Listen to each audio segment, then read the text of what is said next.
Здравствуйте! Я Виктория Папшева и добро пожаловать в мою творческую комнату. Уверена, среди вас найдутся поклонники известного сериала «Игра престолов». И сегодня мы с вами будем делать герб дома Фрейев. Надеюсь, что многим это будет интересно. Приступаем к работе. Для начала займемся изготовлением штампа. Для этого нам понадобится картинка, распечатанная на лазерном принтере, а также полимерная глина, желательно светлого оттенка. Раскатываем пласт полимерной глины толщиной примерно 1 мм. Сверху кладем распечатку картинкой вниз. Прикатываем скалочкой, чтобы распечатка прилипла к глине. Накрываем картинку стеклом. Сверху кладем что-нибудь тяжеленькое в качестве пресса. Часа через 2 снимаем пресс, стекло, распечатку. Посмотрите, на глине появился рисунок. С помощью насадки с маленькими отверстиями экструдером выдавливаем тоненькие колбаски. Наносим фимогель на пласт полимерной глины с рисунком. Благодаря этому элементы рисунка штампа будут лучше держаться. Полимерными колбасками начинаем выкладывать картинку будущего штампа. Это удобно делать с помощью иголочки и ножа с острым лезвием. Выкладываем полимерные ниточки согласно рисунку на глине.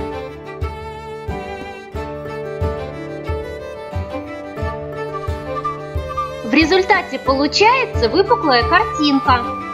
Отправляем ее запекаться, не снимая со стекла. После запекания даем глине остыть. И вот штамп готов. Раскатываем 2 пласта полимерной глины толщиной примерно по 2 мм и кладем их на стекло один на другой. Верхний пласт станет лицевой стороной герба, нижний – изнанкой. Прикатываем пласты скалочкой, чтобы они хорошенько пристали друг к другу и между ними не осталось пузырьков воздуха. Из бумаги я вырезала шаблон рамочки для герба. Карандашом отмечаем середину каждой стороны рамки. Также отмечаем середины сторон штампа. На раскатанный пласт полимерной глины накладываем шаблон рамки. Прикатываем шаблон скалочкой, чтобы он не ездил. На глине иголочкой отмечаем середины сторон рамки. Мы это делаем для того, чтобы ровно расположить рисунок на гербе, и он не сполз куда-нибудь в сторону. Для того, чтобы штамп не прилип к глине, смачиваем его водой. Лишнюю влагу убираем с помощью салфетки. Располагаем штамп на глине, ориентируясь по тем самым отметкам, которые мы предварительно сделали. Хорошенько прижимаем штамп к глине. Сверху я накрыла штамп стеклом, чтобы рисунок равномерно отпечатался. Убираем штамп. На глине появился оттиск рисунка. На пласт глины с оттиском накладываем шаблон рамки, ориентируясь по отметкам, сделанных иголочкой. Хорошенько прижимаем рамку, чтобы она не ездила по глине, и аккуратно вырезаем герб по шаблону. Чтобы сделать окантовку герба, нам понадобится экструдер и насадка с отверстием в виде маленького прямоугольничка. Экструдером выдавливаем полоску полимерной глины. Наносим фимогель на боковые части герба. Обрамляем герб полоской полимерной глины.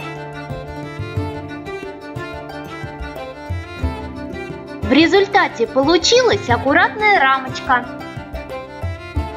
Для тонировки рисунка башенок я буду использовать пудру серебряного цвета. Берем небольшое количество пудры и наносим ее на выпуклые участки рисунка. Для тонировки рисунка воды я выбрала пудру синего цвета. Наносим пудру на рисунок. Отправляем герб запекаться, не снимая его со стекла. Для того, чтобы пудра хорошо держалась, покрываем выпуклые участки рисунка лаком. Чтобы рисунок стал более четким, я решила выделить его контуры белой акриловой краской. Но прежде чем приступить к нанесению краски, необходимо подождать, пока лак полностью высохнет. Кисточкой прокрашиваем углубления, стараясь не задеть выпуклые части рисунка. Если все-таки краска попала на эти участки, убираем ее с помощью влажной салфетки. Вот и все, герб готов.